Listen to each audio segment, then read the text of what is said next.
neat. And let's go sew this precious Minky baby blanket. First thing I did was I cut one piece of cotton 36 by 45.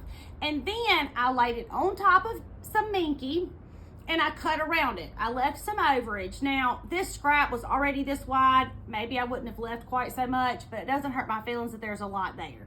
Next, I'm gonna straight stitch this all the way around, except I'm gonna leave a hole to turn it. I'm going to sew with my Minky on the bottom. We want the Minky next to the sewing machine so the feed dogs will push it. We're gonna lengthen our stitch to 3.5.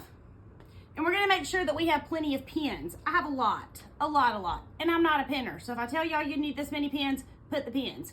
We're gonna stitch all the way around. We're gonna turn it and top stitch it, and that's it. And it is a gorgeous baby gift. I'm just sewing this with a straight stitch and a 1/4 inch seam. I'm getting my 1/4 inch seam by following the edge of my fabric, the edge of the cotton fabric, with the edge of my presser foot. I'm back stitching when I begin and when I end because my grandma said so. I chose to make mine 36 by 45 because I wanted to use this fabric, and that's how big the piece I had was, but you could make it smaller or larger. This is your baby gift and your blanket. You make it how you like it. Nobody's the boss of you. Nana Ann came by while I was taking the pins out and trimming the blanket up, and she visited a few minutes and then she left and I got back to work. So I sewed it all the way around. I took all my pins out. Now I'm going to put my fingers in the hole that I left and I'm going to turn it right side out. Now, y'all know the drill. Fingers, chopstick, handy dandy tool, no scissors. Do not use your scissors. You will be sorry if you do. All right, pull your project out of the hole that you left. My hole is probably about 3 inches wide. It probably could have been a little bit wider, but I'm gonna be able to get everything out through that hole. Just make sure you leave your hole large enough that you can get your stuff out of it. Now, unlike every other project, we are not going to iron this before we top stitch because these beautiful dots will flatten. They'll be non-existent.